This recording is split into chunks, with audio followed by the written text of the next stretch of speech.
இன்றைக்கி நம்ம ஜெயாஸ் கிச்சனில் பார்க்க போகிறது ரோட்டுக்கடை தக்காளி சட்னிங்க. இதுக்கு ஒரு 4-5 பல்லு பூண்டு, ஒரு 10 பல்லு பூண்டு கூட எடுத்துக்கலாம். குவான்டிட்டிக்கு தகுந்த மாதிரி எடுத்துங்க. வரமிளகா ஒரு 5-6, பெரிய வெங்காயம் குண்டாக அரிஞ்சிருக்கேன். ஒரு 6 தக்காளி போடலாம். 6 தக்காளி சேர்த்துக்கிறேன். நான் தேவையான சால்ட்டையும் சேர்த்துக்கலாம். இது நல்லா அரைச்சி எடுத்துகிட்டு வந்துடலாம்.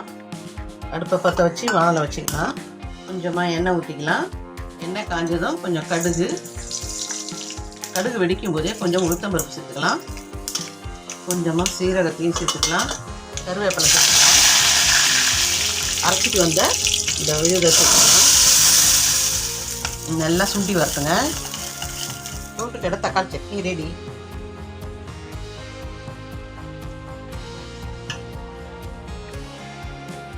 இந்த சட்னி ரொம்ப சூப்பராக இருக்குங்க.